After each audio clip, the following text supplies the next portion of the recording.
TV Câmara, Campinas. Olá, boa noite. Interrompemos a programação da TV Câmara Campinas para a transmissão ao vivo, diretamente aqui do plenário da Casa, de um debate público convocado pela vereadora Mariana Conte para falar sobre o trabalho do INSS aqui na cidade de Campinas.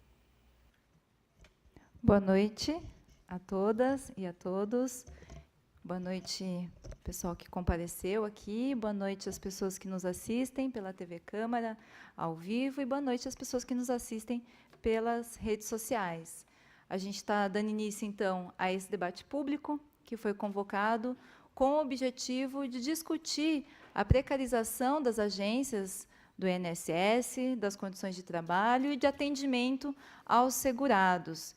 Então, para fazer essa discussão, eu tenho o prazer de receber aqui nessa noite a Rita de Cássia Pinto, que é diretora do Sinsprev, o Sindicato da Previdência, Saúde e Assistência Social, o Cristiano Machado, que é diretor do Sinsprev também, e gostaria também de agradecer a presença de algumas pessoas. O Nicolucci, que é assessor representando o vereador J. Silva, obrigada pela presença. O Rodrigo Bonfim, que também é diretor do Sinsprev. O José Renato Bey, que é diretor do Sindipetro, Sindicato dos Petroleiros do Estado de São Paulo. E o Elcio Braz da Silva, que é diretor da Astelem, que é a Associação dos Trabalhadores Lesionados nas Empresas Metalúrgicas de Campinas, Valinhos e região. Então, muito obrigada pela presença de todos os representantes das entidades, obrigada pela presença de quem veio aqui acompanhar esse debate público.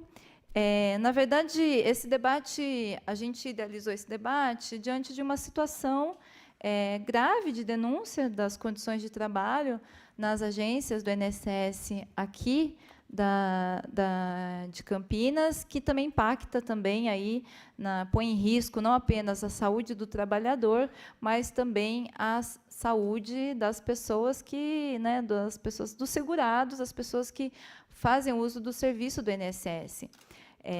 Bom, eu acredito que é melhor, né, as pessoas, quem trabalha lá, contar o relato, o cotidiano.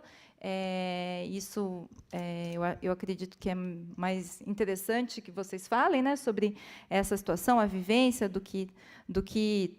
quais são as condições, as reivindicações. Eu só gostaria de mencionar que nós convidamos a gerência executiva do INSS para estar presente aqui também.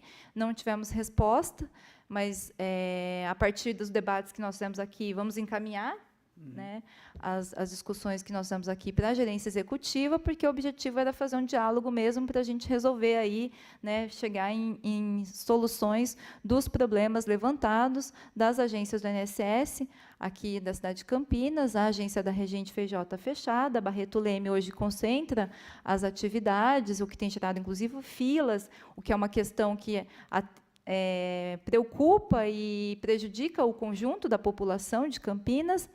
Contudo, eu acredito que, nesse momento, essa discussão, inclusive, ela é a ponta do iceberg de uma discussão muito mais ampla, que é a discussão que nós estamos fazendo no país sobre os impactos da reforma da Previdência, ou das reformas da Previdência, da reforma da Previdência que chega num pacote como reforma da Previdência, ou aquelas mudanças na Previdência que vão acontecendo, muitas vezes com medidas administrativas, com decretos, como aconteceu com o decreto 871, que eu acredito que os nossos debatedores vão comentar também, e que também é do interesse do conjunto da população, porque é um projeto político que está sendo colocado no nosso país, é um projeto de desmonte da Seguridade Social, de responsabilização aí da Previdência, digamos assim, de um déficit que a gente já tem provado por A mais B, que é um déficit inexistente, que é um déficit que o que existe de dificuldade financeira foi causado, ou seja, um projeto político de desmonte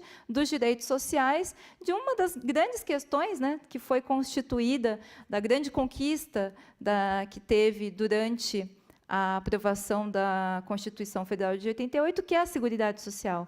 Nós estamos falando aí de um bem, de um patrimônio da população, que é a Seguridade Social. Então, sem mais delongas, vou passar para os nossos debatedores. Quem fala primeiro? Cristiano? Bom, então, Cristiano Machado, que é trabalhador aqui, né, do INSS de Campinas, vai fazer o relato aí. Muito obrigada. Boa noite. Gostaria, primeiramente, de agradecer o espaço, agradecer à vereadora Mariana Conte, à Câmara de Campinas, porque são poucos os espaços onde os trabalhadores têm condições de virem discutir as suas pautas de condição de trabalho, da retirada de direitos. Então, esse aqui é um espaço privilegiado, até pelo alcance da Câmara de Campinas, quem está assistindo ao vivo também. E, para começar a falar do desmonte aqui do INSS na região de Campinas, eu penso que é fundamental fazer um breve histórico do que tem sido uma política de Estado. Então, o fechamento das agências aqui em Campinas e também em outras regiões, aqui no estado de São Paulo, também no país inteiro, ele é uma política de Estado. Então, ele é uma questão que vai ter uma expressão local, claro, tem, aí eu acho que grande parcela de culpa de uma negligência da gerência executiva do INSS de Campinas, mas também é uma política de Estado, porque o desmonte das agências e da rede de atendimento ele está inserido no bojo geral do corte de direitos e da reforma da Previdência. E sobre o desmonte, eu acho que era importante fazer um breve relato das principais medidas que os governos foram tomando ao longo do tempo para desmontar de vez o INSS enquanto política social, né, vinculada à questão da seguridade também, para se tornar cada vez mais uma questão fiscal dentro do governo. Então, acho que poderia começar citando em 2007 a Lei 11.457, que ela cria a Super-Receita, ela atrela diretamente os recursos da Previdência Social à Receita Federal, ou seja, os benefícios do INSS, né, os recursos deixam de ser vinculados ao INSS e passam a estar diretamente à vinculação da geração de superávit primário para o pagamento de juros da dívida. A medida provisória 726 de 2016, né, que virou a Lei 13.341, extinguiu o Ministério da Previdência Social e transferiu o INSS para o Ministério do Desenvolvimento Social e Agrário. Então, assim, o governo deu mais um passo para extinguir a política de previdência social e tornar ela cada vez mais próxima de uma política de assistência. E eu acho que o ápice, né, que nós tivemos desse movimento de desmonte do INSS é a MP 870, agora de 2019, já sob o governo Bolsonaro, que ela extingue também o Ministério do Trabalho e a Previdência ela passa a ser uma secretaria dentro do Ministério da Economia, né? Ou seja, com uma canetada, né, o governo submeteu a política de previdência social e o papel do Ministério do Trabalho de garantir minimamente os direitos da classe trabalhadora, né, subjugou esses interesses totalmente aos interesses do capital e dos empresários. Ou seja, as políticas sociais e os direitos estão totalmente submetidos, né, aos interesses do capital, como eu falei, e geridos por Paulo Guedes. Então, hoje, quem cuida da política do INSS, né, que deixou de ser uma política de direitos sociais, passou a ser uma política de direito, uma política fiscal, é o senhor Paulo Guedes hoje, que tem o controle, inclusive, da política de previdência. E, além disso, eu acho que era importante ressaltar, a MP 870, ela é um grave ataque contra as organizações sociais, principalmente contra os sindicatos, porque hoje as cartas sindicais elas estão na mão do senhor Sérgio Moro, ou seja, questão de organização de sindicato hoje passa a ser uma questão até mesmo de polícia. Então, eu acho que é importante, antes da gente falar do desmonte do INSS aqui na região, dar esse pano de fundo, que é uma política de Estado muito mais ampla, que tem a sua expressão aqui em nível local, né? E que tais medidas facilitam em grande medida o projeto de implementação dos ataques contra a Previdência, contra os direitos trabalhistas. O próximo passo, né, é o fechamento das entidades sindicais combativas e a suspensão das cartas sindicais e o estrangulamento das nossas entidades. Então, acho que esse é um debate que também é importante a gente pensar no âmbito geral do desmonte do Estado, né? No desmonte do Estado e das políticas públicas, né? E é nessa conjuntura, abriu o debate sobre o fechamento das agências em Campinas, numa conjuntura da crise econômica do capital e um massivo ataque aos direitos dos trabalhadores, no contexto da reforma da Previdência e dos ataques à legislação trabalhista. Portanto, apesar de sua expressão local, o fechamento das agências é fruto de uma política articulada em nível nacional. E, no caso específico do INSS, eu acho que é importante a gente combater uma ideia do senso comum de que o INSS não funciona, que tem fila, que é um órgão ineficaz. O debate que a gente tem que fazer é outro. O INSS é um órgão extremamente competente na sua função de cortar direito dos segurados. a demora na concessão de benefício, as filas, a demora no agendamento, ele faz parte da política fiscal. Então, assim, o INSS ele é um órgão extremamente competente na sua função de restringir a concessão de direitos dos segurados. Acho que, para a gente dar uma limpada diária, porque ele funciona muito bem nessa dinâmica, né?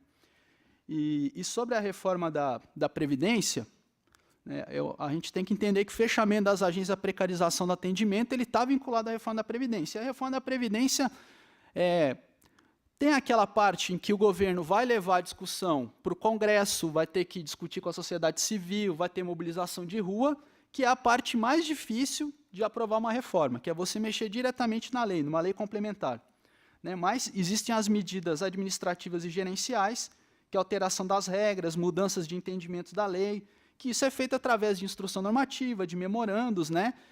E isso pode ser feito no âmbito interno.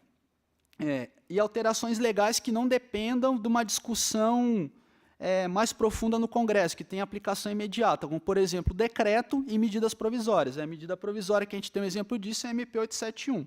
A precarização do atendimento, que é o caso específico que a gente vai discutir hoje, né? E eu acho que o quarto item, que também está no bojo da reforma, que é o último, que é, finalmente, a alteração da legislação, que é a parte mais difícil para o governo aprovar. E o tema da nossa audiência aqui, né, o fechamento e a precarização do atendimento, ele está vinculado principalmente, né, à questão da reforma. Ou seja, hoje, você diminuir o número de agências com a diminuição do número de trabalhadores no INSS vai ajudar o governo a restringir a concessão de benefícios previdenciários. E aí, falando mais especificamente do INSS hoje, da nossa condição de trabalho, nós temos aproximadamente, no Brasil inteiro, em torno de 33 mil trabalhadores que são contratados pelo regime jurídico único, concursados. Desses 33 mil, em torno de 16 mil, praticamente a metade, já tem condições de pedir a sua aposentadoria, ou seja, o INSS vai perder metade da sua força de trabalho agora em 2019. Essa é a previsão do próprio governo, né, que nós já alertamos isso há algum tempo. E algo que nós temos que levar em consideração, que hoje compõe a força de trabalho do INSS, em torno de 7 mil trabalhadores terceirizados que trabalham nas centrais de teleatendimento do 135. Então, a terceirização no INSS ela já chegou. Então, se ainda não tem trabalhador contratado através de terceirização nas agências, eles estão fazendo o atendimento remoto através das centrais do 135. E algo que precisa ser denunciado é hoje o papel dos estagiários nas agências. Então, os estagiários muitas vezes são trabalhadores menores de idade. A bolsa de estágio, se eu não estou enganado, o valor está inferior a R$ 300 para 6 horas de trabalho, e hoje esses trabalhadores eles estão executando parte das funções de um trabalhador concursado do INSS, com salário de R$ 300. Essa é a realidade que hoje nós temos nas agências, né, de precarização das condições de trabalho. E, para piorar a situação, a gente tem a PEC 55, foi aprovada recentemente, que ela congela o orçamento público por 20 anos. E isso, para nós, né, e para o INSS, é a destruição da nossa rede de atendimento. Porque o governo tem sido categórico de que não há previsão e não há possibilidade de realização de concurso público no curto prazo. E isso também tem reflexo em boa parte da precarização da nossa rede de atendimento. E aí, falando aqui mais especificamente, né, da agência onde eu trabalho, da agência onde os colegas ali também trabalham comigo, trabalhávamos, né, porque fecharam a nossa agência da noite para o dia, né, a Regente Feijó. Nós éramos uma agência que chegamos a contar com 14 servidores administrativos, 2 estagiários e 21 médicos peritos. Tá no provi? Dos servidores administrativos, no último período, nós perdemos 5 servidores que se aposentaram, ou seja, 35% do quadro dos funcionários da APS Campinas Regente Feijó se aposentaram e não houve contratação de novos funcionários por concurso público. E, para piorar a situação, na cidade de Campinas, até novembro de 2018, nós contávamos com 4 agências, né? A agência do centro, ali da Barreto Leme, que é a mais antiga e a mais conhecida, a agência das Amoreiras, que se chamava Amoreiras, mas funcionava na Rui Rodrigues, a agência da Carlos Gomes, na região do Campo Grande, e a agência da Regente Feijó, ali também no centro, sendo que a Regente Feijó tinha uma particularidade, era uma agência que tinha o atendimento específico dos benefícios por incapacidade, ou seja, a realização das perícias médicas, né? E o fechamento da Carlos Gomes, eu acho que denuncia muito bem a forma de agir da gerência do INSS aqui em Campinas. No dia 5 de novembro de 2018, a agência foi fechada e, literalmente, os segurados, os trabalhadores chegaram lá e deram com a cara na porta. Chegaram lá, tinha um cartaz dizendo que, a partir daquela data, aquela agência estava fechada. Ou seja, fecharam o local de trabalho sem conversar com a cidade, com os órgãos, né, representativos dos trabalhadores. Eu acho que também não conversaram com a Câmara de Vereadores sobre isso. Não deram nenhuma satisfação para a população do local, simplesmente chegou lá, o local de trabalho estava fechado. E em relação à Regente Feijó, né, em outubro de 2018, os trabalhadores da Regente Feijó, juntamente com os médicos peritos, se organizaram, fizeram um documento direcionado à gerência executiva do INSS aqui em Campinas, solicitando providências quanto às condições de trabalho. Só para vocês terem uma ideia, é um prédio que ele não tem janela, ele não tem nenhum tipo de ventilação natural, e lá nós atendemos trabalhadores com as diversas doenças infecciosas, ou seja, é um local insalubre e há um risco ali de contaminação sério mesmo. Estava funcionando sem ar-condicionado. Um local desse funcionando sem ar-condicionado, com pessoas que vão lá já doentes, com alguma predisposição a ter um adoecimento, piora muito as condições de trabalho e de saúde da população em geral, não só de quem trabalha lá. Nós solicitamos uma série de medidas de melhorar o ar-condicionado, de detetizar o prédio, porque, além disso, tinha problemas de infestação de barata, questão da iluminação, da ventilação, né? E para vocês terem uma ideia, os trabalhadores responsáveis pela segurança e pela limpeza do prédio, o local de refeição destinado para eles era no banheiro. Então, os trabalhadores lá, os vigilantes, os trabalhadores da limpeza faziam suas refeições no banheiro. Isso é uma coisa absurda. Nós denunciamos isso diversas vezes, né?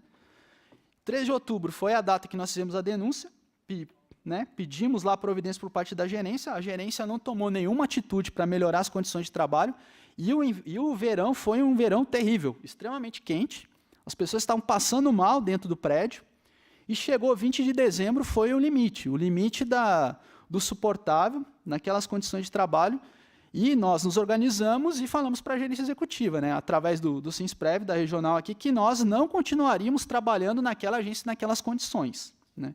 Falamos, é necessário fazer uma reforma do prédio.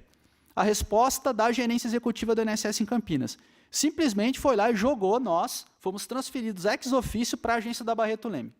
E aí, para ter uma ideia, na Regente Feijó, nós atendíamos em torno de 250 a 300 segurados por dia, e na agência da Barreto Leme era em torno de 600 atendimentos. Somando as duas agências, ali nós temos hoje em torno de 800 pessoas por dia dentro daquele prédio, das 7 da manhã às 5 da tarde, que é o horário de funcionamento.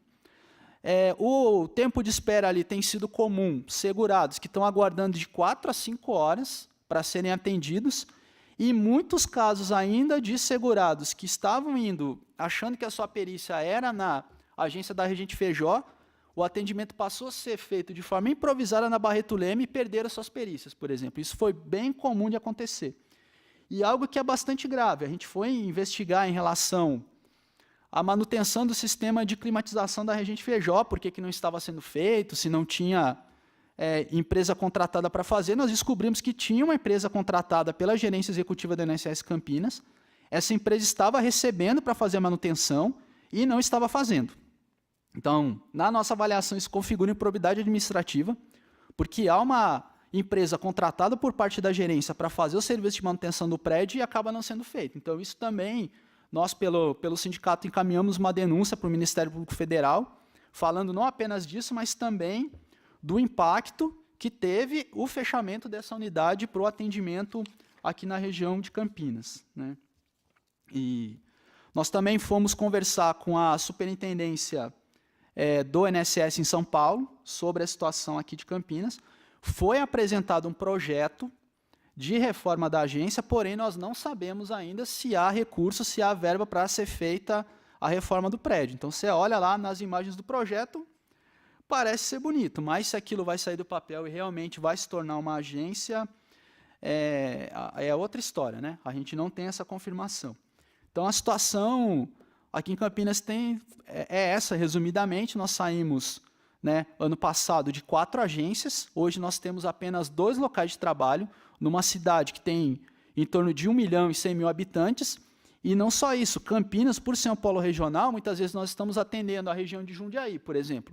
Muitos segurados vêm da região de Jundiaí realizar perícia médica em Campinas, porque é um local onde tem vagas mais próximas para a realização dos exames. Então, aqui acaba sendo um polo regional de atendimento. Na reunião que nós tivemos com a superintendência do INSS São Paulo, foi nos falado que essa tem sido a situação geral. As agências têm cada vez menos funcionários e que tem agências, por exemplo, a Rita foi recentemente lá em Cachoeira Paulista, né? Depois ela pode falar para nós, não vai ter funcionário na agência, eles vão fechar a agência por falta de funcionário. Então, essa tem sido a situação hoje do INSS. A grande solução que o governo tem dado para a falta de funcionários tem sido o tal do INSS Digital. E aí o INSS Digital, por mais que a propaganda oficial do governo diga que seja uma forma de melhorar, de agilizar o atendimento, a política não é essa. Na verdade, o INSS Digital está sendo utilizado para forçar, para tentar substituir, digamos assim, a força de trabalho dos trabalhadores que estão aposentando. Ou seja, parte do trabalho que era executado por um trabalhador de carreira do INSS ou está sendo executado pelo 135, por um trabalhador contratado através de terceirização, ou por um estagiário na agência, ou pelo segurado tentando se virar através do digital. E isso tem significado uma piora no atendimento, que as pessoas não estão procurando o atendimento do INSS digital porque é uma forma a mais de serem atendidas. Elas estão procurando atendimento porque elas estão levando a porta na cara, de chegar na agência, ter fila, não conseguir ser atendido, porque o atendimento chamado espontâneo hoje, ou seja, o segurado que ele vai na agência sem ter o atendimento é até 13h. Depois de 13h, se você não tem agendamento, você não entra mais numa agência do INSS. Ou seja, o governo tem transferido a sua responsabilidade do atendimento para os segurados. E aí a gente pensar uma coisa, o custo de internet, exige que a pessoa tenha internet, que ela tenha um celular bom, que ela tenha um computador, e se ela precisar do documento, ela tem que ter uma impressora ou pagar pela impressão. Esse serviço era feito gratuitamente pela Previdência. Então, também está transferindo parte do custeio da infraestrutura, os segurados hoje estão custeando parte da infraestrutura do INSS. E para nós que trabalhamos lá, né, tem sido uma situação terrível. Nós estamos ali na Regente Feijó, praticamente, onde era a Regente Feijó está abandonado, nós estamos ali na Barreto Leme, praticamente sem tempo de levantar ou para respirar, para ir no banheiro, porque estamos tendo que dar conta de uma demanda de atendimento de 800 segurados. E aí, em relação aos processos de aposentadoria, o INSS fala que tem em torno de 2 milhões de processos parados no Brasil inteiro para serem analisados, que estão na nuvem, né? A gente até brinca, fala que os processos o INSS jogou para as nuvens, né? Porque está no digital, você não consegue ver o processo, você não consegue ver o andamento, por falta de servidores para analisar. E Campinas não tem sido diferente. O levantamento que nós temos aqui na gerência executiva do INSS Campinas são em torno de 35 mil processos que estão paralisados por falta de servidor que não tem condição de... que não tem servidor suficiente para atender essa demanda. Então, para ter uma ideia, hoje, lá no atendimento, atendi pessoas que tinham dado entrada em benefícios no mês de agosto. Estavam hoje tomando ciência e conseguindo... Pensão por morte. Pensão por morte. Salário maternidade. Tanto que a mãe da criança até brincou comigo. Ela falou assim, quando eu receber o meu salário maternidade, eu vou aproveitar e usar ele para pagar a festa de 1 ano do meu filho. Foi isso que uma das mães falaram para mim hoje lá no atendimento. Então, essa é a situação. Tem algumas cidades, os trabalhadores lá de Mococa também vieram conversar com nós aqui da Regional do Sinsprev em Campinas. A única agência da cidade, o projeto lá é fechamento da única agência da cidade de Mococa. Então, eu acho que aqui hoje é um espaço importante para a gente fazer esse debate, fazer essa denúncia da situação hoje que se encontra o INSS. E eu acho que, além disso, né, além da questão das condições de trabalho, que está vinculado diretamente à política da reforma e desmonte da Previdência, a gente sair daqui, eu acho que aqui tem companheiros de outros sindicatos, de várias entidades, né, representantes dos trabalhadores, a gente pensar em sair daqui com uma unidade, talvez até, eu acho, conversar com outras entidades, a gente constituir uma frente aqui municipal em defesa da Previdência e contra a reforma, que eu acho que é uma luta, né? Nós, trabalhadores do INSS, não vamos dar conta sozinho de segurar esse rojão, vamos usar a palavra exata. Porque, por exemplo, concurso público. É urgente a realização de concurso público no INSS. O próprio INSS reconhece a necessidade de contratar 16 mil trabalhadores. O INSS vai tentar resolver isso a partir de terceirização, o que também nós somos contra, porque é a precarização do serviço público. E tem uma luta dura aí nossa pela frente, que é a luta contra a reforma da Previdência e contra a MP 871, que já é parte da reforma feita a toque de caixa. Então, acho que daqui a gente podia pensar uma articulação mais ampla das outras entidades para sair daqui com uma frente municipal em defesa da Previdência e também engajado aí no calendário. Amanhã nós vamos ter um ato em São Paulo, na Praça da Sé, com diversos sindicatos, centrais sindicais, movimentos, que é um primeiro ato para construir os movimentos de luta e de mobilização contra a reforma da Previdência. Eu penso que de lá deve sair um calendário nacional de mobilização e a gente pensar o engajamento aqui das entidades de Campinas na luta contra a reforma. Eu quero agradecer o espaço, acho que abrir para a Rita aí também fazer a intervenção e depois eu acho que é bastante importante a gente abrir para a intervenção no plenário, fazer o debate, né? Obrigado.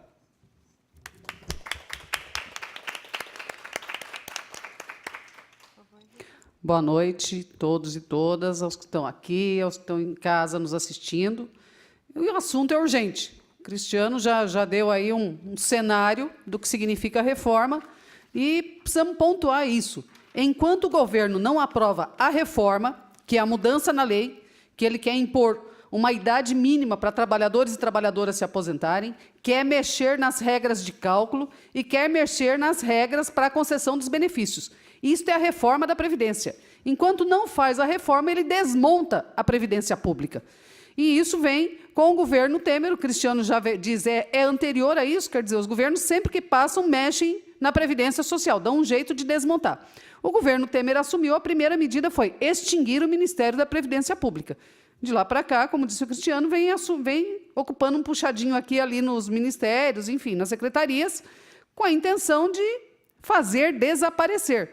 Ou seja, o risco é, na hora em que mudar a lei, isso sim, vai ter enfrentamento. Nós vamos para as ruas, nós vamos fazer greve, nós vamos enfrentar, porque somos contrários a acabar com mais esse direito do conjunto dos trabalhadores.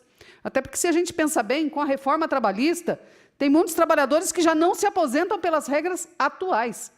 Um trabalhador intermitente pelas regras da reforma trabalhista, ele praticamente não consegue comprovar tempo de trabalho. Um trabalhador terceirizado, nós sabemos, nunca fica um ano inteiro no mesmo local. Ou seja, a própria reforma trabalhista já restringe o direito à aposentadoria. Agora, a reforma previdenciária é para acabar de vez. Enquanto não aprova a reforma, vai desmontando para criar aquela lógica. É tão ruim, a fila é tão longa, demora tanto que é melhor privatizar. É isso mesmo. Agora, por que não tem funcionário? Por que chegou a monstruosidade de 2 milhões de processos acumulados no país? Porque o governo ficou 20 anos sem fazer concurso público para a Previdência Social. Houve um concurso em 1983, depois houveram pequenos concursos, que assim, muito pequenos, e foi ter concurso a sério novamente depois de 2003. E ainda assim, poucos concursos que não conseguiram ser suficientes para repor todos os trabalhadores que saíram. Ou seja, de 83 para cá, todos esses trabalhadores já têm 30 anos. Esses trabalhadores que entraram antes ou até 83 já têm condição de sair. Já completaram o seu tempo para se aposentar. Ou seja, o governo é intencional. Ficar 20 anos sem concurso público é para hoje esvaziar a casa sem precisar pagar PDV para quem resolver ficar trabalhando. É essa a lógica. É esvaziar a casa por esgotamento. Acabou. O último que sair apaga a luz. E, pior que isso, o governo Temer também assinou um decreto em que ele extinguiu em torno de 60 mil cargos públicos, cargos vagos. O que é extinguir um cargo vago? Quando um trabalhador se aposenta, aquele cargo dele está vago para ser preenchido por concurso público. Ao extinguir este cargo, leva no mínimo 2 anos para criar um cargo novo para que se faça concurso público.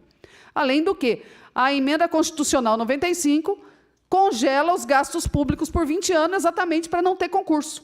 Então, o governo está criando um caos intencional no serviço público que está atingindo diretamente o conjunto dos trabalhadores que, por 30, 40 ou mais anos, pagaram pelos serviços públicos desse país, seja saúde, seja previdência, seja assistência, seja educação, porque não tem serviço gratuito.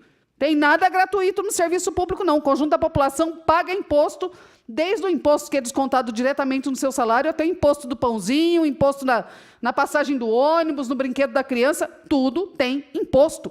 É com isso que o governo está manipulando esse caixa e dizendo o seguinte, não tem dinheiro para as políticas sociais. Tem para quê? Para gastar metade do orçamento com pagamento de juros de dívida que nenhum de nós aqui contraiu.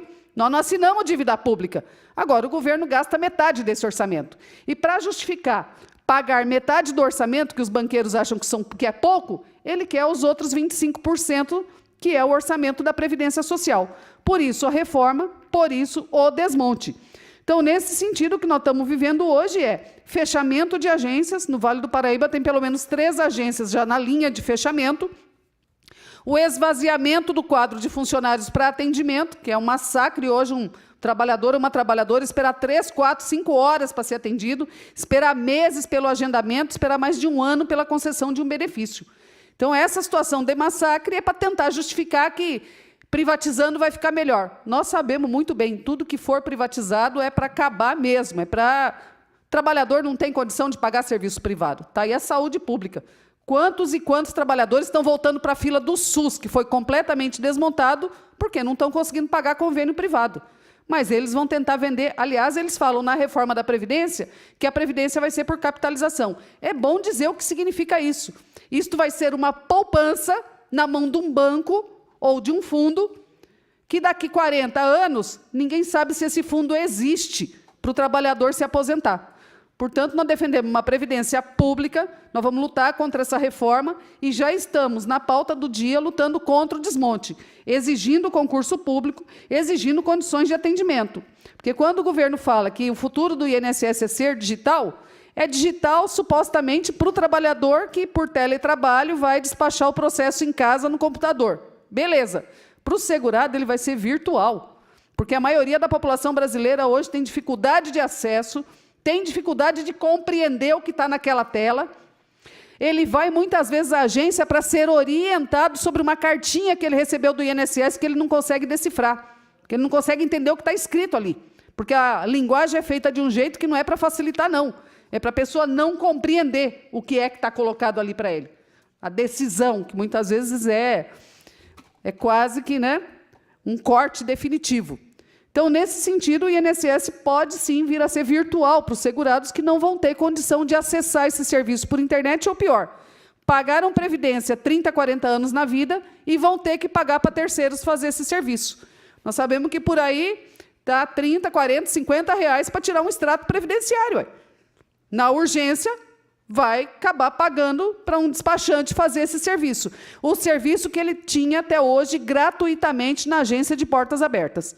Para a agência continuar de porta aberta, nós exigimos concurso público, vamos brigar por isso, porque é um dever do Estado, sim, garantir o direito da população e contra a reforma previdenciária, porque a intenção do governo é exatamente acabar com esse direito, para que a gente não possa nem mesmo brigar por ele.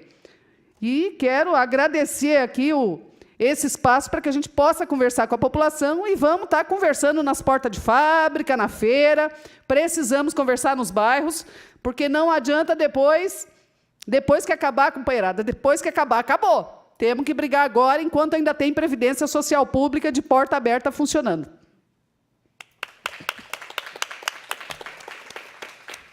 Obrigada, Rita. Obrigada, Cristiano. Eu vou abrir, então, para a fala do plenário, do público, quem quiser fazer perguntas, comentários, manifestações, está aberto. O microfone está ali do lado. Se puder falar seu nome, se apresentar, falar se representa alguma entidade, tá? Convido aí vocês, público, a se manifestar.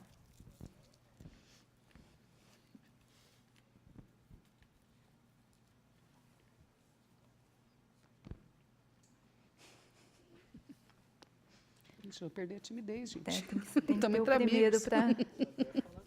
Boa noite a todos. É um prazer estar aqui, podendo participar desse debate. Meu nome é Odair Cremasco, eu sou servidor do INSS, servidor da Regente. Já fui gerente executivo, já fui responsável pela administração aqui regional. Tomei todas as pancadas possíveis e imagináveis que é administrar uma unidade desse tamanho, mas sempre tive de portas abertas e eu acho que isso é importante. O grande problema hoje que a gente vive é jogar a responsabilidade do atendimento para o público. Como o Cristiano bem ilustrou, e a Rita também enfatizou, nosso segurado não tem a instrução suficiente, não tem a capacidade, não tem a facilidade de entender aquilo que está acontecendo e aquilo que ela está sendo responsável. Nós tivemos, no ano passado, nos últimos 2 anos, o pente fino da Previdência dos benefícios por incapacidade. As pessoas não entenderam que ela estava recebendo uma carta que, em 3 dias, ela tinha que passar por uma perícia médica, e essa perícia médica ela tinha que estar profundamente documentada para comprovar sua situação de incapacidade há mais de 8, 9, 10 anos que ela estava aposentada por invalidez. Se a gente sabe que um convênio médico de grande porte não atende os seus clientes em 1 semana, imagina o SUS vai emitir um laudo pericial para poder completo, para poder que essa pessoa se submeta a uma perícia médica. Nós tivemos, de cada 10 benefícios de auxílio-doenças que eram concedidos, 8 foram cortados. De cada aposentadoria, de cada 10 aposentadorias, em torno de 4 a 5 aposentadorias foram cortadas. Porque muitos não conseguiram comprovar sua incapacidade. Então, nós temos, assim, uma situação em que a população é colocada em situação de ter que resolver um problema econômico. Nós teremos agora o novo pente fino. Na medida provisória que foi editada recentemente, o próximo será a pensão por morte e o auxílio reclusão. Nós vamos ter a nossa população que não tinha uma união estável documentada devidamente, ou que foi comprovada com documentos que para o servidor eram suficientes para entender que aquilo era verdadeiro, porque eles não eram casados oficialmente, eles vão ser revistos e nós prevemos aí um corte grande nas pensões. Nós vamos deixar as nossas senhoras idosas sem o benefício. Nós temos uma situação em que a grande maioria da população teve um casamento, teve uma separação, teve uma vida em comum, mas não uma vida que possa ser documentada. Ninguém vai lá todo dia abrir uma conta corrente conjunta. Ninguém todo dia vai num convênio colocar, eu quero colocar essa minha pessoa como minha companheira, eu quero regularizar isso no cartório. A gente sabe que cartório é caro. Então, nós vamos ter um número grande de benefícios que vão ser cortados. Além disso, nós temos a situação atual. Até mesmo aquelas que são casadas, que viviam com seus maridos, seu marido faleceu em outubro, ela deu entrada num benefício digital pelo 135, pela internet, se ela teve algum filho que teve o cuidado de fazer isso. Ela não apresentou nenhum documento, ninguém a viu, e ela simplesmente tem um número de protocolo. Daqui 4 a 5 meses, alguém vai dizer para ela, apresente os documentos. Ela vai apresentar os documentos e depois vai ser analisada a situação dela. Só que o marido dela, ele era beneficiário. O benefício dele está cessado desde outubro. Como que essa senhora está sobrevivendo? Esse é o questionamento. Quando a gente fala em número de 2 milhões, a gente pensa assim, 2 milhões esperando a aposentadoria.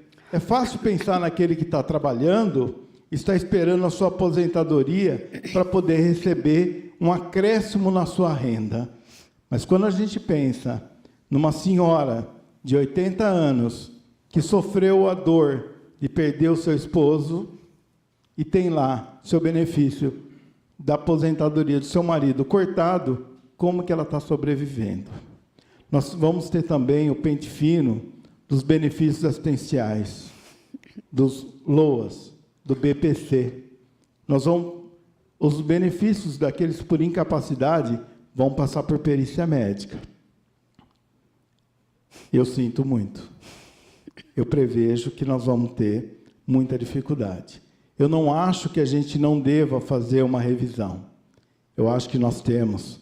É muito fácil, quando vem uma associação de médico, quando vem o governo e diz assim, tinha grávida recebendo benefício por incapacidade há 2 anos. Eu acho, fala assim, olha que legal, fizemos uma revisão, cortamos um benefício indeferido, um benefício que não era merecido. Mas quantos desses nós temos? E o resto? Será que de cada 10, eram 8 que não mereciam? Será que eram 2? Será que eram 3? Mas 8 eu acho que faltou um pouco de critério. Então, é esse o meu pensamento que eu acho que a gente deve refletir. Uma reforma da Previdência, talvez o Brasil precisa fazer uma reforma. Mas por que somente um lado da balança? Somente um lado que paga e não um lado que arrecada. Será que as empresas vão sair fora dessa reforma? Aqueles benefícios que a gente concede de aposentadoria especial, que a empresa que cria uma condição ruim de trabalho, que faz com que o seu trabalhador viva numa condição exposta a um agente que possa fazer mal para a saúde dele, não tem que pagar mais? Hoje ela paga? Hoje ela não paga. E o INSS, muitas vezes, é obrigado a reconhecer. E quando reconhece, que é difícil reconhecer, não cobra dessa empresa por ter feito mal para a saúde e ter dado um prejuízo à Previdência. Então, uma reforma tem que ser feita, mas dos 2 lados da balança. Não precisa cair somente nas costas do trabalhador. Essa é a colocação que eu gostaria de fazer. Obrigado. Obrigada. Obrigado, Dair, pela contribuição. Alguém mais quer fazer uso da fala? Ali, por favor.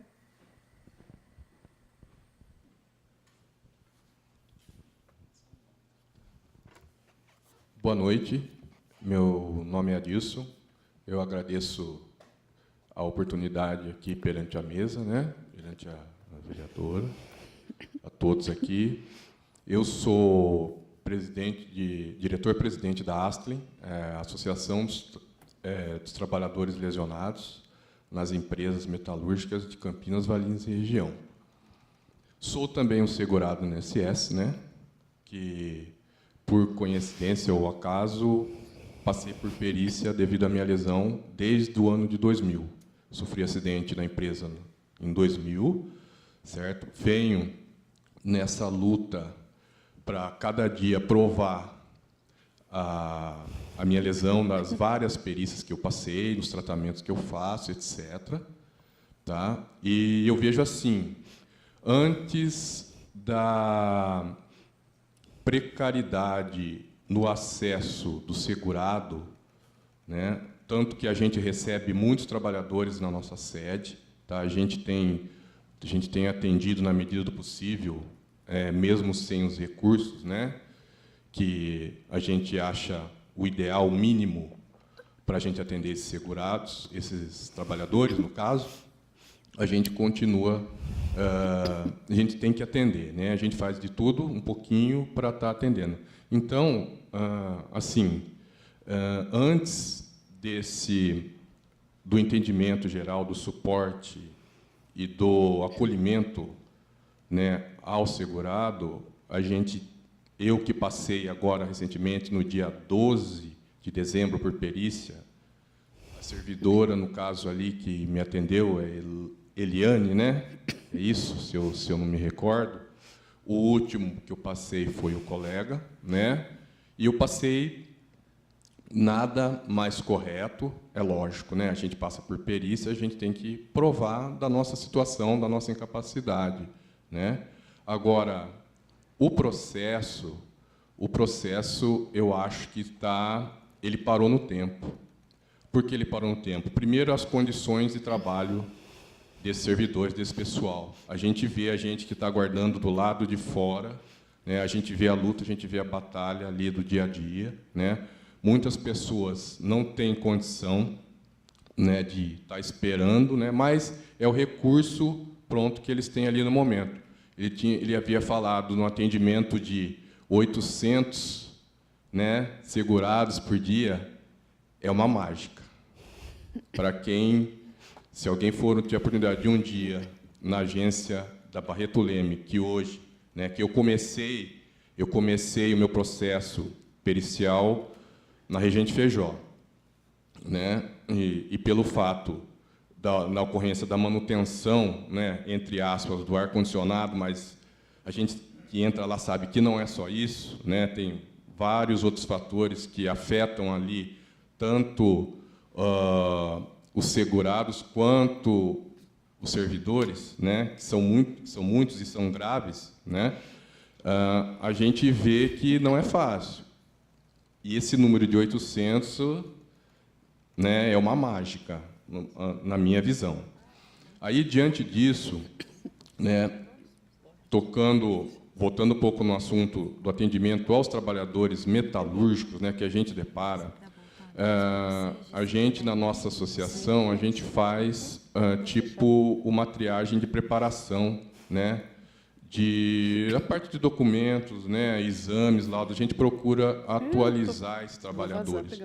Tanto que foi mencionado que o conhecimento eles não têm, a maioria não tem o conhecimento, né, eles não sabem como preparar a questão de exame, a questão de buscar perante ao seu médico assistente um laudo, né, a abertura de CAT, né, que é o fundamental, o que vai caracterizar, que vai justificar e comprovar o acidente desse trabalhador, né, ou essa lesão, né.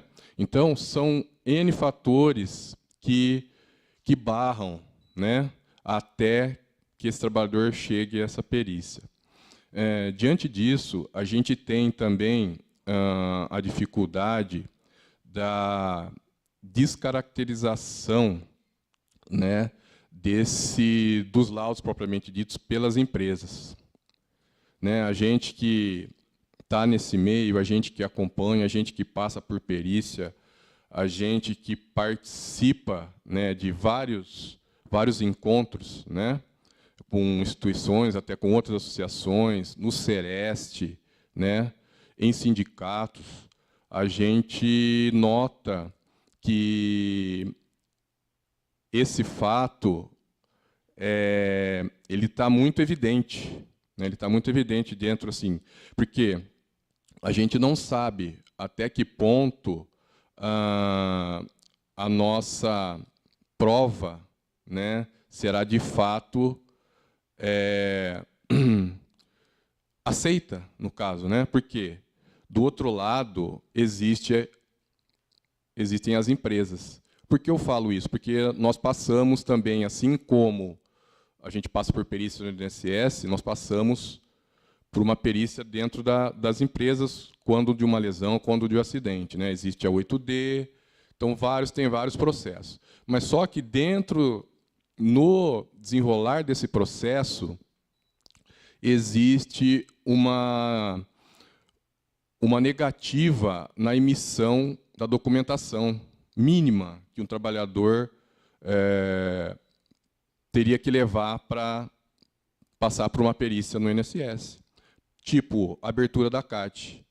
As empresas não abrem CAT. Onde a gente vai buscar a abertura? O que comprova o acidente ou a lesão desse trabalhador? Se a gente chega numa perícia só com um simples exame, é automático. O que o perito vai ser negado esse benefício? Não tem como, certo? Não tem. Ele também não tem provas para estar justificando, né, o deferimento desse benefício. Então, diante disso, também, né, contando com os recursos que hoje o INSS, a gente entende que não tem, né, infelizmente, né, devido a esse desmonte aí com a reforma, né, agora acabou de mencionar, são 2 agências só em Campinas. Então, a gente pediria, né, para a união, né, a união de forças, né, o quanto antes, né, assim como foi mencionado agora de pouco, para a gente tentar, né, otimizar, né, da melhor maneira possível, né, esse atendimento. Volto a repetir, né, primeiro, reforçar o sistema de análise, que é o INSS, dar suporte através de contratações que estão defasadas, né, e depois, né, dar suporte também para os segurados. É isso que eu queria dizer. Muito obrigado.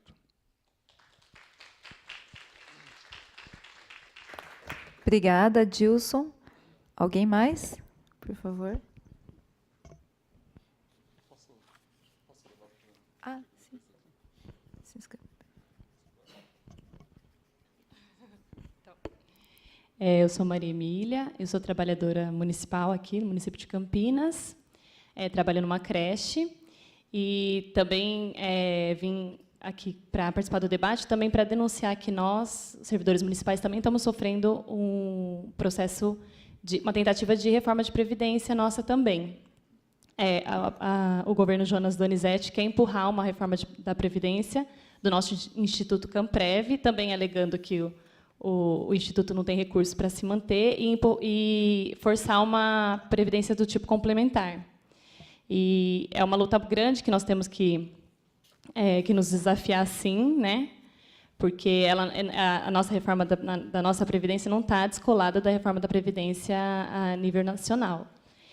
E em que pese, assim, quando nós trabalhadores, né, nós adoecemos, a gente também recorre a mecanismos internos, assim, para provar que nós estamos doentes. E me parece como com o INSS, né? E nós trabalhadores temos que provar para os outros trabalhadores que nós estamos adoecidos, assim.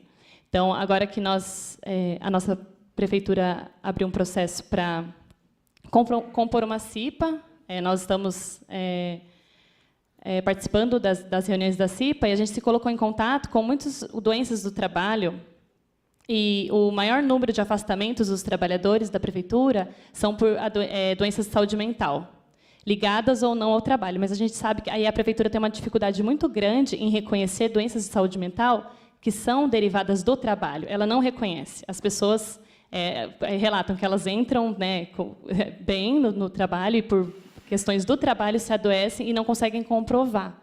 Um exemplo que a gente teve recentemente foi uma trabalhadora que foi assaltada próximo ao trabalho, então caracterizou como um acidente de percurso, só que ela se sentiu bem para trabalhar naquele dia. Então, ela trabalhou naquele dia. Passado alguns dias, ela se sentiu mal, se sentiu doente, né, traumatizada por aquele assalto, que foi muito violento, próximo ao local do trabalho, enfim.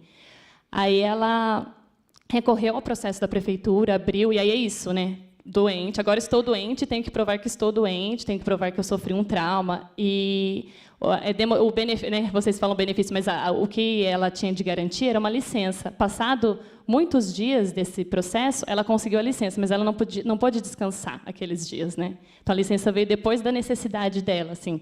Então, e são exemplos de como internamente, né, nós temos que comprovar as nossas doenças, sejam elas doenças de saúde mental ou acidentes de trabalho propriamente dito, que a prefeitura tem, de fato, muita dificuldade de aceitar. No nosso caso, o processo chama CIAT, né?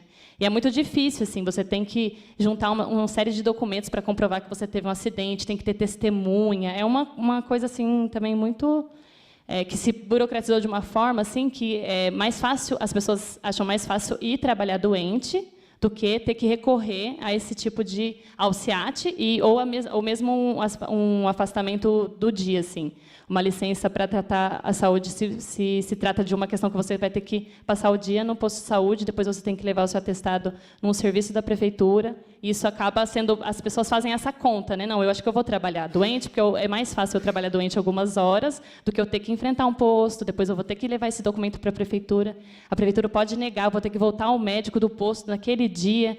Enfim, então, o que acontece são as pessoas segurando a onda, indo trabalhar doentes, porque a prefeitura também não garante afastamentos seguros, afastamentos tranquilos, e que a pessoa não tem que provar, né, que merece aquele afastamento. É isso. Obrigada, Maria Emília. Mais alguém? Peraí.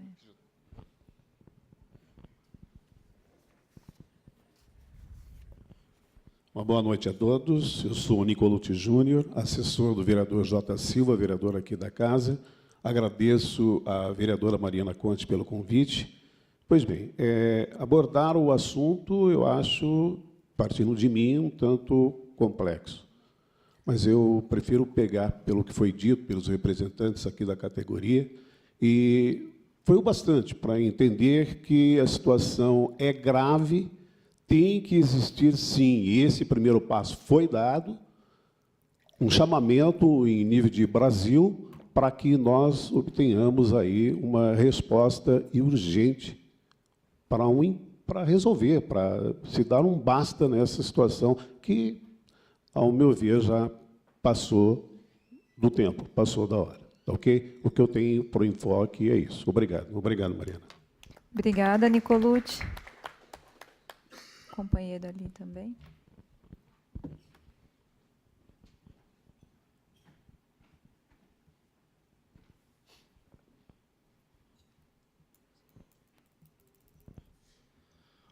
Boa noite a todos. Meu nome é Elcio. Sou diretor da associação junto com o companheiro aqui, Camilo. Uma associação que foi fundada em 2012 por uma necessidade extrema de informações que faltavam aos trabalhadores e, através do sofrimento vivenciado na nossa vida dentro do chão da fábrica, nós se organizamos e nasceu essa associação com o objetivo único de trabalhar em cima da questão da saúde dos trabalhadores. Algumas resistências foram encontradas, mas estamos aqui na luta e acredito eu, falando, que essa luta ela tem que ser aumentada. Nós sabemos das deficiências que tem o INSS e muitas vezes nós deparamos com isso, mas acreditamos também que o momento é oportuno para que os trabalhadores, toda a sociedade, se organize em torno desse objetivo, que é manter essa unidade dos trabalhadores segurados, ou seja, nós estamos vendo um quadro alarmante de ter trabalhadores com problema mental. E esses trabalhadores não conseguem ter acesso à internet. Então, se eles não tiverem um INSS, uma repartição pública para poder dar esse atendimento, eles não vão conseguir marcar perícia e vai ficar uma situação muito difícil. Eu tenho aqui uma matéria, eu vi uma matéria aqui hoje, agora.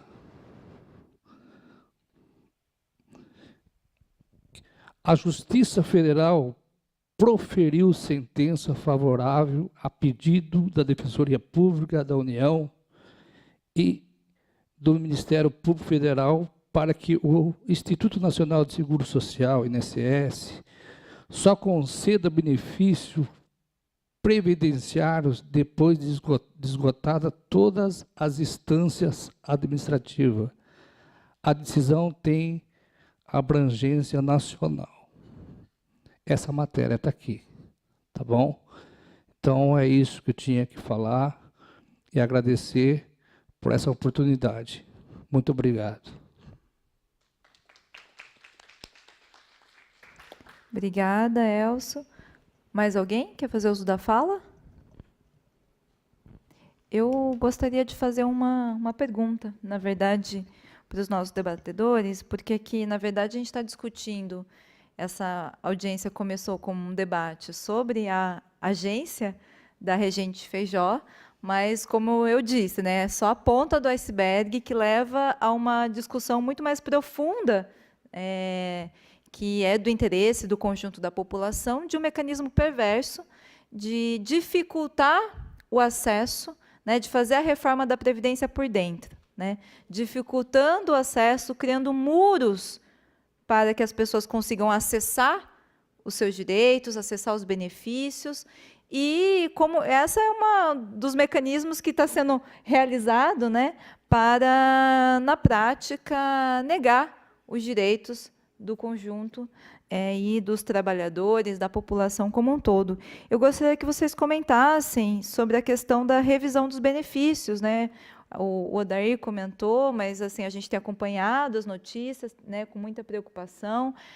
Esse é um dado bastante alarmante, né? 80% das aposentadorias por invalidez foram aí, digamos assim, canceladas, não sei exatamente qual é o termo, mas canceladas, e eu fico imaginando, são pessoas que estão fora do mundo do trabalho há décadas, quer dizer, há 10 anos fora do mundo do trabalho, e, de repente, ela descobre que aquela aposentadoria, que ela não vai ter mais o direito à aposentadoria, né? Como isso eu acho que é uma questão importante, e a questão também dessa proposta que está circulando da desvinculação do BPC em relação ao salário mínimo. O BPC, o benefício de prestação continuada, que também, na prática, a meu ver, é uma forma de, na prática, acabar com o BPC, porque se está desvinculado do salário mínimo, não vai ter reajuste, a inflação vai corroer ao ponto de virar digamos assim, né, de não conseguir cumprir aquilo que é o objetivo, que é garantir o sustento aí de uma população bastante fragilizada. E essa é a minha questionamento, e eu gostaria também de alertar para essa questão, né? Esse processo o dado que foi apresentado aqui, que metade dos trabalhadores do INSS, nível federal, estão aí com tempo para se aposentar, o que corresponde a 16 mil trabalhadores dentre 33 mil, se metade vai se aposentar, então aí a gente entende porque, né, estão fechando os processos da agência, e esse processo de terceirização, na prática, é levar as pessoas que recorrerem a um benefício a processos tal como telemarketing, né? Então, quem teve que lidar com um telemarketing, né, lidar com uma situação de ter acesso a qualquer digamos assim, resolução de qualquer problema, por meio do telefone, falando com um PBX, falando com um atendente que está terceirizado, que está em outro local, que não tem conhecimento, e todo mundo já teve essa experiência, a gente pode ter a dimensão do que é esse processo. Eu não sei se eu estou equivocada, se essa analogia cabe nesse caso, mas eu gostaria que vocês comentassem isso e aí, então, fizessem as considerações finais desse debate. Obrigada.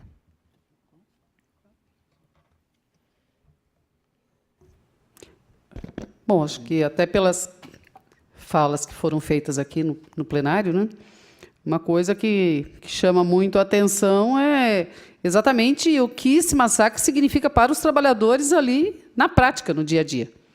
Quer dizer, da onde veio o massacre? Reforma trabalhista, fim do Ministério do Trabalho, fim da Justiça do Trabalho. Quer dizer, acabou a fiscalização do próprio Ministério do Trabalho sobre as condições de trabalho nas fábricas. As condições de acidente, aquilo tudo que a gente conhece na fábrica, no banco, enfim. No serviço público também, que a gente muitas vezes recorre à fiscalização para expor as condições de trabalho. Ou seja, com o fim de tudo isso, está se consagrando o massacre a sangue frio ou a sangue quente no local de trabalho, seja ele qual for. O governo está liberando os patrões para massacrarem. E está dizendo o seguinte: o Estado não vai pagar a conta do massacre. É isto que o governo está fazendo com a revisão dos benefícios por incapacidade, porque é isso mesmo. Pensa num trabalhador na faixa dos 50 anos de idade, aposentado por invalidez há 20 anos. Esse trabalhador ele tem que provar para a humanidade que ele é inválido dia a dia.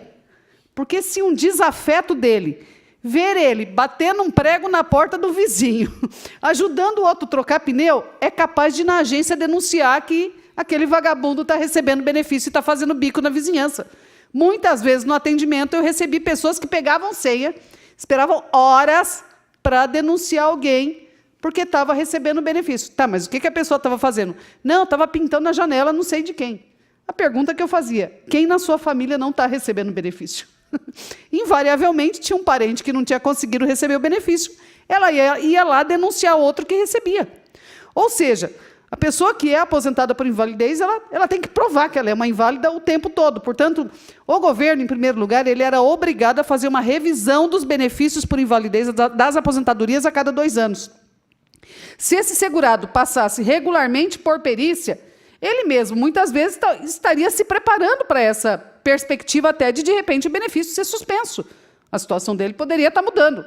O governo não fez esta revisão por todo este tempo, só que, de uma hora para outra, ele decidiu fazer economia. É isto. A justificativa do governo para a revisão dos benefícios por incapacidade das aposentadorias foi economia.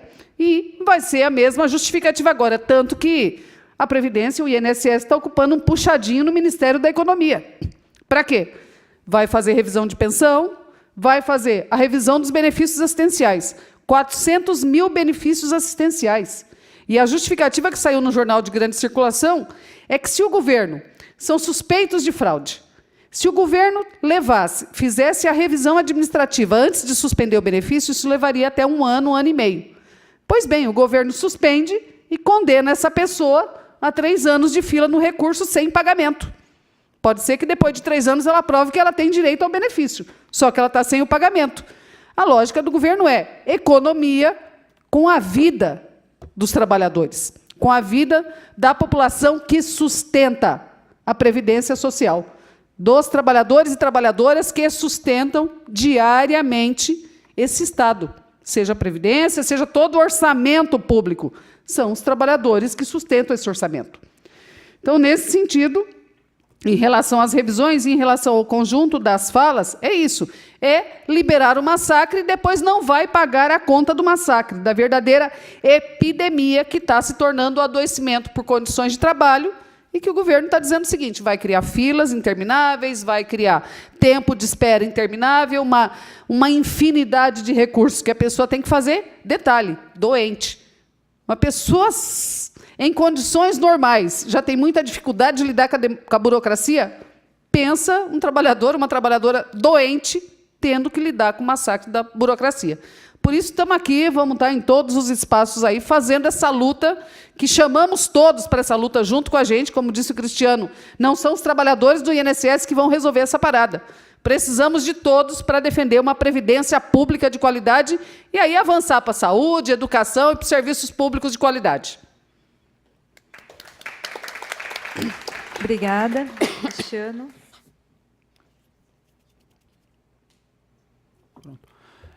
Em relação à questão do corte dos benefícios, né, 80% dos trabalhadores aposentados por invalidez tiveram seus benefícios cortados. E tem um número disso em dinheiro. Né? O que significa isso de economia para o governo? Estão falando em 6 bilhões. Isso é o volume de benefícios cortados que uma associação aí dos médicos peritos se vangloria, inclusive, disso, né? De terem feito uma mini reforma da Previdência, como a Mariana falou, uma reforma por dentro. Então, esse é o número. 6 bilhões é o quanto está valendo o massacre da classe trabalhadora. E quando esse segurado, que vai ter a revisão do benefício, ele recebe a carta para marcar a perícia, eu já vi muitos casos que o segurado, ele simplesmente ligou, ele não conseguiu nem agendar a sua perícia. Ou seja, os que conseguiram agendar tiveram o benefício cortado, mas tiveram muitos que não conseguiram, na burocracia do INSS, nem mesmo conseguir fazer o seu agendamento. E esses segurados, né, eles vão correr para algum lugar, ou seja, as pessoas estão doentes, sem condição de trabalhar e sem receber. Muitos dos segurados estão procurando a justiça. E recentemente, o Judiciário fez uma audiência pública também em relação a isso, questionando o porquê da demanda tão grande relativo ao INSS, porque tem tanto processo em que o INSS é réu na justiça, e principalmente benefícios relacionados à incapacidade para o trabalho. Os dados que a gente viu, a justiça gastou mais de 200 milhões só em custas processuais de processo relacionado ao INSS. Ou seja, o segurado ele tem o benefício negado no INSS, ele vai procurar a justiça, na justiça o juiz vai indicar um perito judicial, um médico perito judicial, que vai fazer uma perícia dele com um especialista, e isso tem um custo. E a análise, ou seja, a análise da incapacidade que era para ser feita pelo INSS está sendo feita pelo judiciário, ou seja, o INSS também está jogando para a justiça o reconhecimento do direito. Só que isso tem um limite, né? Não é achar que vai conseguir resolver a sua vida na justiça, o segurado que teve o benefício cortado, porque não vai, porque isso é uma ação, o enfrentamento disso tem que se dar no campo político, ou seja, com os trabalhadores organizados, fazendo enfrentamento com uma política de Estado, que é uma política que tem o principal objetivo de cortar gasto. Então, ou seja, tem um movimento também de judicialização dos direitos, né? Então, essa ação da DPU, né, que o companheiro falou, o que o INSS faz? E essa decisão da DPU assim, é o mínimo essa decisão da Justiça, né, com base na ação da Defensoria Pública, é o mínimo do mínimo. Ou seja, as pessoas têm o benefício cortado, como a Rita também falou bem, para depois recorrerem para ter o benefício reativado. Aí você imagina, para conseguir o atendimento do recurso desse benefício demora, imagina a análise desse recurso. É 1 ano e meio, 2 anos, pelo menos, para ele ter uma decisão desse processo. Então, assim, é o mínimo que é o direito da pessoa a ter uma defesa prévia antes de ter o seu benefício cortado. Agora, sim, o INSS tem uma coisa que o INSS é mestre em não cumprir essas decisões. Eles vão inventar algum memorando, algum jeito de cumprir isso de forma atravessada e desviar, de não cumprir essa decisão aí. Então, nós que trabalhamos lá, para nós não chegou nenhuma orientação ainda em relação a isso, nós também ficamos sabendo dessa decisão, né? Ela, de certa forma, ela pode até ser considerada uma vitória, mas no campo judicial, mas não vai resolver a vida. E aquilo ali simplesmente é o direito que você vai ter de, talvez, lá na frente, o INSS cortar o seu benefício, né? E, às vezes, correndo o risco até de cortar e você ter que pagar depois, devolver dinheiro para o INSS. Ainda existe esse risco. E aí, sobre a questão do BPC e da reforma da Previdência, o projeto do governo de colocar idade mínima de 65 anos para aposentadoria é lembrar que em algumas regiões do país a expectativa de vida não chega a 65 anos. E a gente pensa, né, nas regiões mais pobres, norte, nordeste, mas na cidade de São Paulo tem regiões da periferia que a expectativa de vida não chega aos 65 anos. Ou seja, parte da classe trabalhadora vai morrer antes de conseguir aposentar, né? Ou, se não morrer, eles vão tentar fazer com que a aposentadoria ela se aproxime cada vez mais da hora da morte. Então, para nós, ter a perspectiva da aposentadoria enquanto direito, é o trabalhador ter o direito de se aposentar com saúde, não é trabalhar até morrer. Esse é o projeto do governo. E em relação à desvinculação do BPC, o governo é bastante perverso, porque o governo avalia que, até como reflexo da reforma trabalhista, em que você acaba praticamente com um vínculo formal de trabalho, ou seja, não tem contribuição para a Previdência, o governo próprio avalia que vai ter um aumento na concessão do BPC. Olha, se o trabalhador tem 65 anos, numa idade avançada, não conseguir se aposentar, ele vai pedir o BPC. Então, desvincular do salário mínimo também está inserido na política de reforma da Previdência. Eles estão prevendo que, se vai todo mundo para o BPC, a reforma da Previdência não vai ter o efeito que eles querem, né? E eu acho que outro item que é importante a gente falar da reforma é a tentativa do governo de unificar todos os regimes de previdência num único. Né? A gente estava falando, a professora Sarah Greenman falou que é em torno de 3 trilhões, né? 3 trilhões o dinheiro que todos os fundos de previdência, seja o regime geral de previdência social do INSS, os regimes próprios dos estados e dos municípios têm em caixa. Da complementar também. Da previdência complementar também, inclusive. Ou seja, é dinheiro que banqueiros, empresários têm todo interesse em colocar a mão nesses recursos que são as economias dos trabalhadores aí de 30 a 40 anos, né? E eu acho que é importante também ressaltar, a reforma da Previdência ela pode estar vindo, talvez primeiro para os trabalhadores, né, seletistas, como a gente diz, mas a gente teve recentemente a aprovação da reforma da Previdência na cidade de São Paulo para os servidores públicos.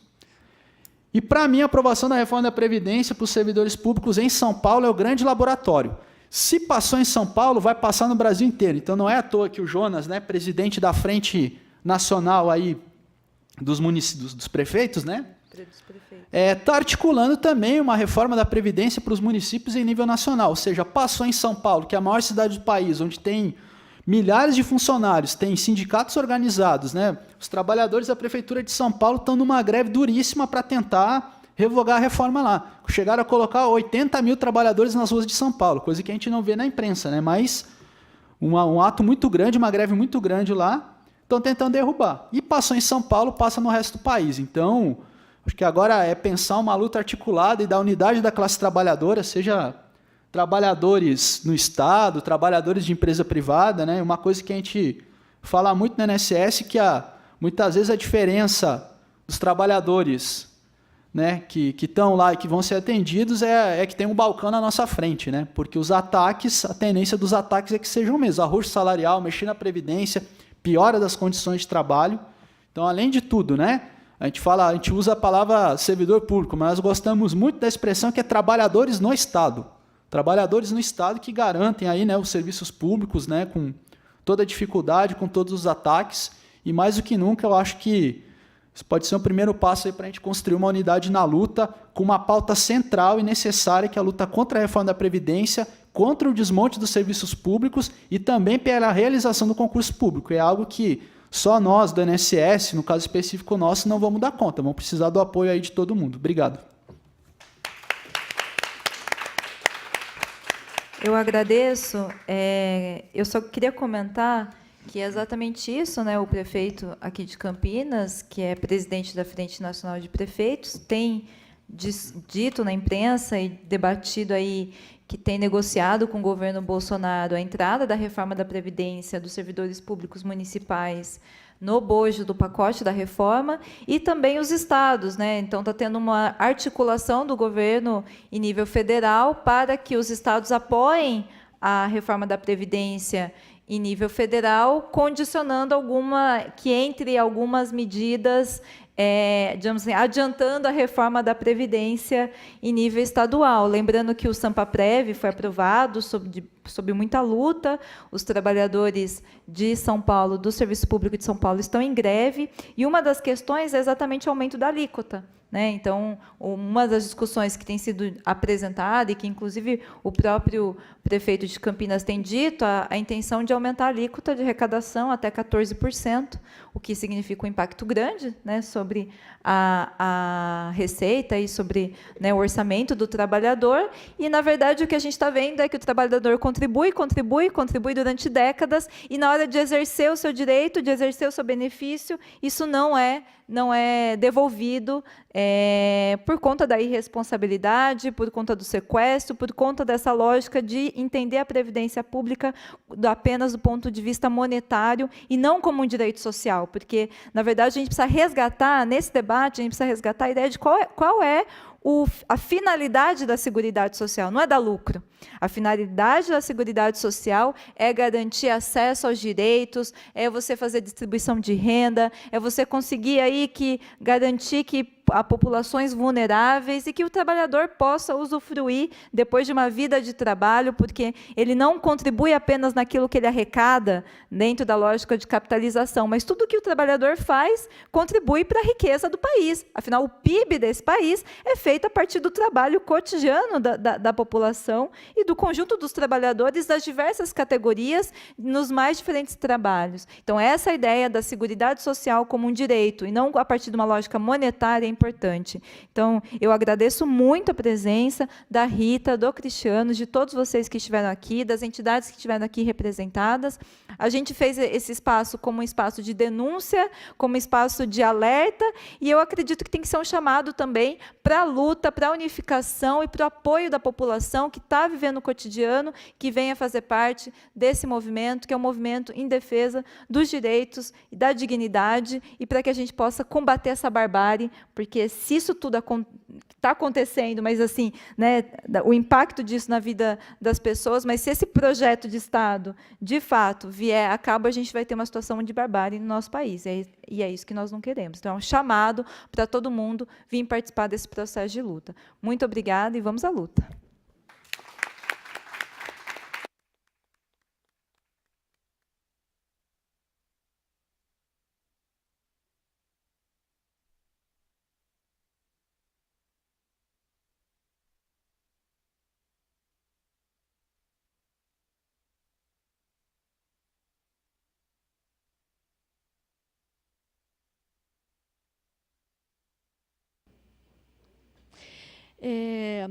Nós encerramos agora o debate público que foi convocado pela vereadora Mariana Conte para falar sobre os problemas dos trabalhos do INSS aqui na cidade de Campinas. E agora nós temos aqui ao lado a vereadora. Vereadora, uma espera de 5 horas ou mais para ser atendido no INSS, 1 ano ou mais para poder receber os benefícios de direito, né? Cancelamento de aposentadorias de pessoas que já estavam há mais de 10 anos aposentadas por alguma deficiência, né? E por aí vai. Eu imagino, a senhora disse que convocou esse debate para falar de um problema, e aí aparece tudo isso. Como é que a Câmara pode contribuir para que esse tipo de problema, esses problemas possam começar a ser resolvidos? Olha, acho que tem várias questões, né? A primeira coisa é a importância desse debate vir a público, porque muita gente sofre isso no cotidiano, tem que lidar com uma perda de benefício, tem que enfrentar uma fila, e muitas vezes não sabe exatamente qual é a origem desse problema que ela está sofrendo. Então, esse debate público dá espaço, né? O espaço, a Câmara tem esse papel, na minha opinião, de ser porta-voz, ser uma tribuna para que essas questões sejam discutidas no espaço público. Em segundo lugar, especificamente sobre a questão da agência do INSS, que foi o motivo inicial da convocação, o fechamento da agência da Regente Feijó, as dificuldades de infraestrutura, o acúmulo das atividades na Barreto Leme. A gente também, eu vou encaminhar os resultados daqui para a gerência executiva, que foi convidada para essa sessão, mas não confirmou e não esteve presente, e vamos encaminhar essas questões. Para além disso, eu acredito que é importante que a gente seja parte aí, né, do movimento e dessa luta em defesa da Seguridade Social, da Previdência, porque, como nós vimos, é um debate muito mais amplo, é a ponta do iceberg de um problema, que é um problema de decisões políticas que são tomadas. Então, aqui na Câmara, tenho falado sobre isso, tenho discutido isso nas minhas falas, na tribuna, da importância da Câmara enquanto poder legislativo, discutir sim as questões referentes às decisões que são tomadas em nível nacional que afetam diretamente os munícipes de Campinas. E a reforma da Previdência é uma delas, que tem aí uma discussão da reforma da Previdência também nos servidores públicos municipais. Então, tudo isso tem que ser objeto de debate para que a gente possa contribuir, não apenas para denunciar os problemas, mas pensar as soluções também, né? Porque a gente sabe que são inúmeros problemas. A questão é que o que eles têm apresentado agravam os problemas, não solucionam. Então, nós podemos esperar mais debates a respeito do assunto. Com certeza, esse é um debate necessário, que também é um espaço de formação, né, porque a gente vê muitas vezes, né, isso fica difícil acesso para o conjunto da população. Então, eu acredito que a Câmara também tem esse papel de fazer formação política, de orientar e de ser um espaço para divulgar o que está acontecendo no nosso país, que afeta diretamente a vida das pessoas. Muito obrigada. Obrigada. Bem, a gente encerra por aqui essa transmissão. Obrigada por ter ficado com a gente. Continue com a programação da TV Câmara Campinas e uma boa noite para você. TV Câmara Campinas.